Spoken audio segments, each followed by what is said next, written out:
আজি আমি যাম হয়গ্ৰীৱ মাধৱ মন্দিৰ আৰু তাত গৈ আমি তাৰ সম্পূৰ্ণ পৰিৱেশটো দেখুৱাবলৈ চেষ্টা কৰিম লগতে তাৰ সম্পূৰ্ণ বিষয়টো আপোনালোকক জনাবলৈ চেষ্টা কৰিম সো ভিডিওটো স্কিপ নকৰি শেষলৈ চাই থাকিব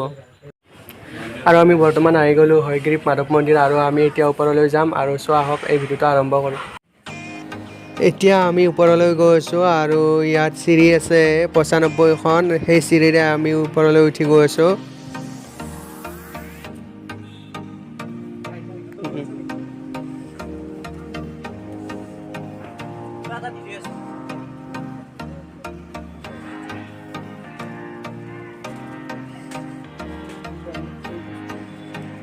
বৰ্তমান গেট আহি পালোঁ আৰু এতিয়া আমি ভিতৰত প্ৰৱেশ কৰিম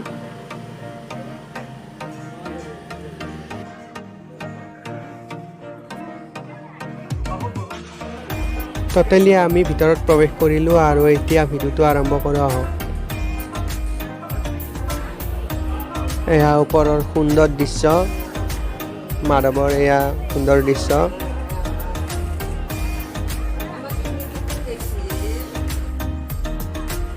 ইয়াত ফাগুন মাহত দুটা দৌল পতা হয় আৰু তাৰ বাবে যি মূৰ্তি অনা হয় আৰু ইয়াৰ ওপৰতে ৰখা হয়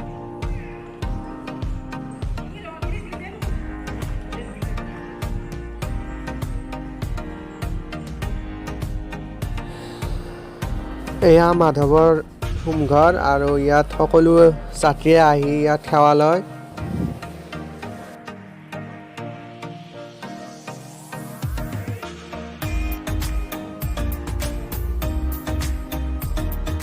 এয়া হয়গ্ৰীৱ মাধৱ মন্দিৰ ইয়াৰ ভিতৰত ৫টা বিগ্ৰহ আছে আৰু এই বিগ্ৰহত ৫টা চাকি জ্বলি থাকে ইয়াক অখণ্ড প্ৰদীপ বুলি কোৱা হয় লগতে ইয়াৰ ওখটো ৭২ ফুট আছে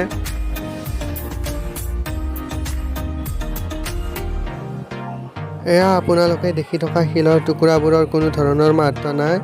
এয়া মাথো মাধৱৰ নিৰ্মাণ কাৰ্যৰ ৰোৱা শিলহে তথাপিও কিছু লোকে ইয়াত সেৱা অৰ্জন কৰা দেখা যায়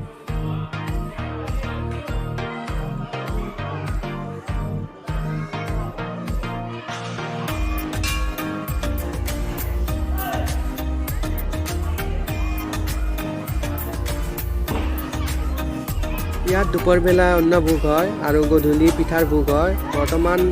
দুপৰবেলাৰ ভোগ আৰম্ভ হৈছে আৰু এতিয়া আমি যাম দেৱৰ ওচৰলৈ ইয়াৰ দেৱৰ পৰা সম্পূৰ্ণ জানিম ইয়াৰ বিষয়ে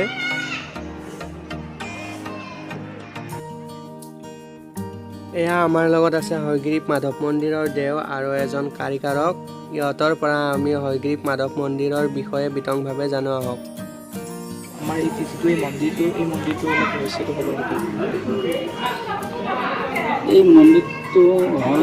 যোনখিনি মন্দিৰটো স্থাপন হৈছে এই জেগাখিনিৰ নাম প্ৰথম কথা কৈ যাওক জেগাখিনিৰ নাম হ'ল মণিকূট পৰ্বত বুলি কয় এটা টিলা এই টিলা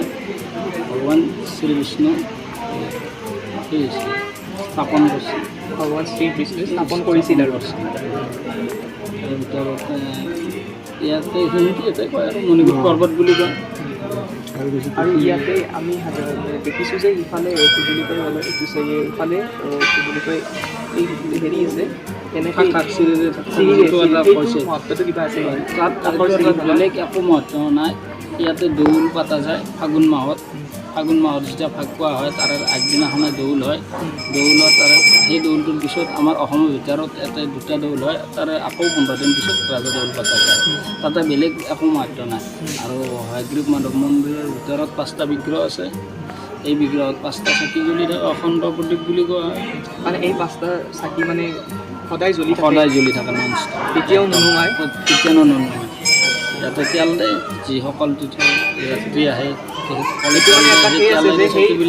পুৰা চাকি মানে নুমাব নোৱাৰে জ্বলি থাকে বুলি এটা বিশ্বাস কি বুলি ক'লে অখণ্ড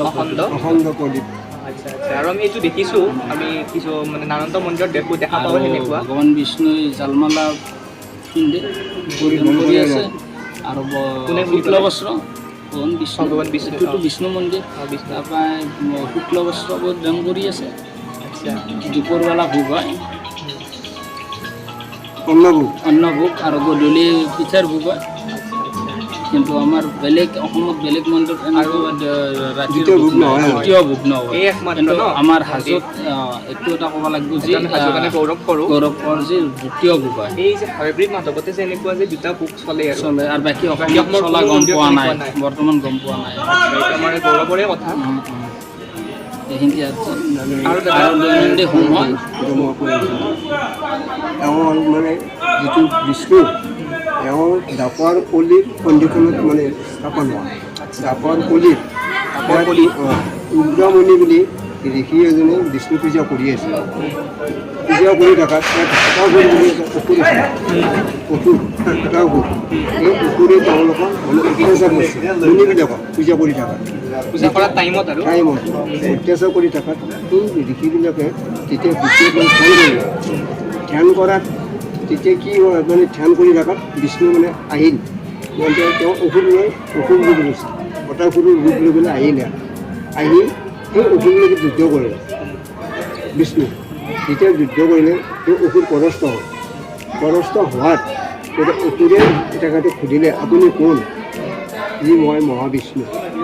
তুমি এই ভূমিবিলাকক তুমি অত্যাচাৰ কৰি আছা এইকাৰণে মই ইয়াতে অসুৰ ৰূপ লৈ আহি পেলাই তোমাৰ লগত তেতিয়া অসুৰে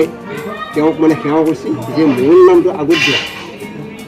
মই পৰাস্ত হ'লোঁ মোৰ নামটো আগত দিয়া সেইকাৰণে অসুৰ হয়গ্ৰীৱ মাধৱ হ মানে হ'ল ঘোঁৰা গ মানে ডিঙি ম মানে হ'ল মাধৱ সেনেকে হয়গ্ৰীৱ মাধৱ মন্দিৰটো মানে মাধৱটো হয় হোম মানে হ'ল লক্ষ্মী সেইটো সেনেকে হয়গ্ৰীৱ মাধৱ মন্দিৰটো হ'ল মাধৱ নামটো হ'ল দ্বিতীয়তে এওঁৰ মানে স্থান হ'ল 6টা বজাত স্থান যিটো মাধৱৰ স্থান হ'ল 6টা বজাত চান মানে কি অলপ এইটো পূজা পূজাটো যিটো এটা আমি স্নান কৰোঁ স্নান কৰে এইটো কেইটাত হয় বোলে ৰাতিপুৱা 6টা বজাত তাৰে পিছত মানে নৰসিংহত এইটো প্ৰতিদিনে হয় প্ৰতিদিন আচ্ছা। প্ৰতিদিন তাৰপিছত নৰসিংহত নৰসিংহৰ পিছত লক্ষীধৰ পূজা লক্ষীৰ পিছত ইয়াতে যিটো মানে পৰ্যক্ৰমে গোটেইখিনিত হয় আৰু গোটেইখিনি হয় তাৰপিছতে নিত্য হোম এই নিত্য হোম এই নিত্য হোমটো কেতিয়া হয় সেই ৰাতিপুৱা 8টা বজাত ৰাতিপুৱা 8টা বজাত মানে মানে এই মানে আপোনালোকৰ এই মন্দিৰটোৰ মানে ৰাতিপুৱা 6টা বজাত স্নান হয় তাৰপিছত 8টা বজাত এই পূজাটো দৈনন্দিন হোমটো দৈনন্দিন হয় এইটো বিশ্ব শান্তিৰ কাৰণে হয় এইটো দুপৰীয়া 12টা বজাত 2টা বজাত ভোগ হয় সেইটোতো জানো বাৰু আৰু গধূলি 8 বজাত মানে আমি ইয়াতে এটা বস্তু গম পালোঁ যে মাধৱ মন্দিৰত মানে গোটেই দিনটো ক'ব গ'লে কাৰ্যসূচী থাকে 9টা বজাত থাকে আৰু ৰাতি 9টা বজাত থাকে সেইটো আজি গম পালোঁ গম পোৱা নাছিলোঁ এতিয়া মানে পৰ্বটো যেতিয়া হয় আমি এনে খাদ্যতে জানিছিলোঁ যে অকল এটা ভোগ হয় বুলিয়ে জানিছিলোঁ গম পোৱা নাছিলোঁ গোটেই হিষ্ট্ৰী এতিয়া কাতিৰ মাহত মানে তুলসী মালা দান কৰিলে বহুত মানে পুণ্য হয় আৰু আমি যথেষ্ট দেখা পাওঁ কাতি মাহত যথেষ্ট দৰ্শনাৰ্থীৰ ভিৰ হয় ন আৰু মাঘৰ মাহ ইয়াৰে মেইন মানে কাৰণটো কি কাতি মাহৰ ৰাতিপুৱা যিটো সেই তুলসীৰ যিটো হেৰি তুলসী দিয়া তাৰমানে কাতি মাহত তুলসী দিয়াটো এইটোৰ কাৰণে ভাল যে ভগৱান বিষ্ণু কাতিৰ মাহত জন্ম বুলি এটা জনজাত সেইটোৰ কাৰণে কাতি মাহত আহি মানে আমি বিষ্ণু বিভিন্ন ধৰণৰ দৰ্শনাৰ্থী দেখা পাওঁ কাতি দেখা মাহত পোৱা কি যায় সেইটোৰ কাৰণে সেইটোৰ কাৰণে কাতি মাহত সেইটো কাৰণে ভাল বুলি কয় তেওঁ আমি সাধাৰণতে দেখা পাওঁ যে হয়গ্ৰীৱ মাধৱ মন্দিৰত যিখিনি আমাৰ কাষত মানে শিলবোৰ দেখা পাওঁ সাধাৰণতে শিলবোৰ লক্ষ্য কৰা যায় বা এই শিলবোৰৰ কিবা মাহাত্ম আছে নেকি কিবা মাহাত্ম মানে তাত যদি প্ৰতিমূৰ্তি অলপমান কিবা থাকেও নাথাকিলেও তাতে মানে যাত্ৰীবিলাকে এটা সেৱা অৰ্পণ কৰে সেৱা অৰ্পণ কৰে কিছুমানে কৰে আৰু বুদ্ধবিলাকে এইবিলাকে আমাৰ হিন্দু মানুহে বেছি নকৰে বুদ্ধখিনি কৰে বুদ্ধখিনি মানে এটা হেৰি কৰে আৰু বুদ্ধ মানে এই ভোটৰ যিবিলাক হেৰি দিছোঁ এটা বিশ্বাস থাকে আৰু যে মানে ভাল হয় কিজানি শিলক আমি সেৱা কৰে বাকী এনে বনাই কিনে যেতিয়া এই মন্দিৰটো হেৰি কৰা গৈছিল সেই ৰৱা শিল কাষত এনে ৰৈ যোৱা থৈ দিয়া গৈছিল আৰু এইটোৰ হাইটটো আছে 72 72 আছে হাইটো মানে আচলতে কিন্তু যিটো ক'লে সেই এটা মানে বেলেগ একো ধৰণৰ মাহাত্ম্য নাই এটা থাকি গৈছে মানে কি এনেকুৱা যে যিবিলাক এইবিলাক মূৰ্তিবিলাক কাটাই আছে এইবিলাক শিলৰে কাটিছে কাটা বস্তুটো ৰৈ যোৱা ৰৈ যায় অলপ নালাগা হ'ল কামত নাখাটা শিলটো আমাৰ ছাইডত ৰৈ গ'ল ৰৈ যোৱা শিলবিলাক সেনেকৈ থৈ দিলে আৰু আপুনি যিটো ক'লে এটা মানে এটা বিশ্বাস আৰু বিশ্বাস আৰু এটা। সেৱা কৰিলে ভাল হয় কিজানি আকৌ মাধৱ মন্দিৰৰে যিহেতুকে কি শিল নহওক যি বস্তুৱেই নহওক এইটো মানুহৰ বিশ্বাস আৰু সেৱা কৰিলে কিজানি ভালেই হয় যাতে সেৱা অৰ্পণ কৰে যিহেতু এই মন্দিৰটো বনোৱা শিলে ইয়াত ৰৱা শিলটো শিলেও দিছে প্ৰথম হ'ল মানে স্বয়ম্ভু হয়গ্ৰীৱ মাধৱ জগন্নাথ গৰুড় পক্ষী তাৰপৰে গোবিন্দ মাধব আৰু বাসুদেৱ এই পঞ্চবিগ্ৰহ আছে ভিতৰত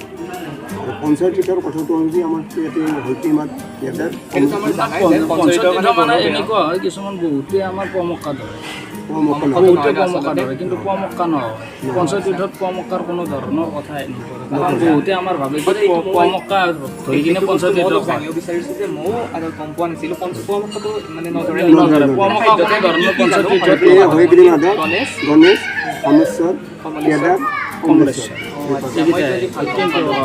কিন্তু কিছুমানে মই ভাবি আছিলোঁ এই নামকেইটা পমক্কা যিহেতু মানে আমাৰ মণিপুৰ উৎসৱত দেখা পোৱা যায় যে হয় সেইটো এটা আমাৰ তাৰমানে মণিপুৰ এইটো আলিগড়ৰ পৰা দেখা এনেকুৱা পোৱা যায়। এইটোৰ কাৰণে কোৱা যায় যে আমাৰ হাজোত এনেকুৱা আছে যে হিন্দু আৰু আমি মুছলমানৰ তাৰমানে সমন্বয় ৰক্ষী আমি যে সমান আৰু মিলা প্ৰীতিটো আছে বুলি এটা সেইটো সমানৰ একাটা জৰি আছে আছে। একতাৰ জৰি, একতা জৰি সেইটোৰ কাৰণে সেইটো বুজা আমি যায় দেখা মণিপুৰ যায় উৎসৱত দেখা পাওঁ মণিপুৰ পোৱা যায় কাৰণ মই সেইটো অলপ কিন্তু নাই নাই confident হৈছিল। কিন্তু বহুতে লেখে বা পমক্কা বহুতে নহয় ন? সুধলি কিনে কৈ দিয়ে যে পমক্কা পঞ্চতীৰ্থত পৰে সেইটো ভুল সেইটো আজি গম পোৱা নাছিলোঁ ভাবি আছিলোঁ পমক্কা পঞ্চতীৰ্থত পৰে নেকি গম পোৱা নাছিলোঁ এই আমাৰ পাঁচটা হয়গ্ৰীৱ কেদাৰ কমলেশ্বৰ হয়গ্ৰীৱ মাধৱ গণেশ মন্দিৰ কামেশ্বৰ কেদাৰ মন্দিৰ কমলেশ্বৰ আৰু হাজোত বিভিন্ন ধৰণৰ চাব লগা বস্তু আছে বহুতে নাজানে যে হাজোত আমাৰ ধুনীয়া পঞ্চশৰীয়াটো আছে দমৰা গৰু আছে টিপৰ বাহান দমৰা গৰু বিভিন্ন আছে ধৰণৰ নেতা ধুবুনীৰ ঘাট আমি আছে দেখাও যায় দেউলীয়া যে লখিমদাৰ কিমান বাহিৰৰ পৰা ভেলীচিন আছে দৰ্শনাৰ্থী আহে খাপকাটা শিল আছে আৰু আমিতো দেখা পাওঁ সৰগ যে দুৱাৰ আছে আৰু আমাৰ এই মন্দিৰৰ পিছ চাইডেদি গণেশ মন্দিৰত আছে গণেশ মন্দিৰত আছে হেৰি আছে চৈতন্য গোপা আছে বা আছে বহুত চাব লগা বস্তু আছে আৰু আমি কিন্তু আমাৰ হাজোত বিভিন্ন চাব লগা দৰ্শনাৰ্থী বস্তু আহে আমাৰ এতিয়া দৰ্শনাৰ্থী চাব আহে। একেলগে একে জেগাতে চাব লগা বস্তু আছে আমাৰ হাজোতে আছে অসমত ক'ব গ'লে গোটেইখিনি ভালকৈ চালে আমাৰ হাজোতে এয়া হয়গ্ৰীৱ মাধৱৰ পুখুৰী এই পুখুৰীটোৰ নাম বিষ্ণুপুষ্ক আৰু ইয়াত অহা সকলো যাত্ৰীয়ে ইয়াত ভৰি ধুই ওপৰলৈ যাব লাগে আৰু ইয়াত বিভিন্ন ধৰণৰ কাছু মাছ দেখা পোৱা যায়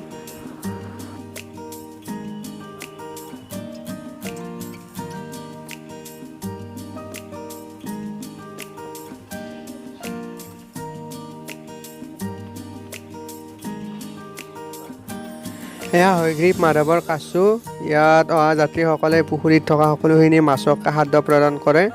আৰু এনেকৈ খাদ্য খাবলৈ মাছবোৰ ওপৰলৈ উঠি আহে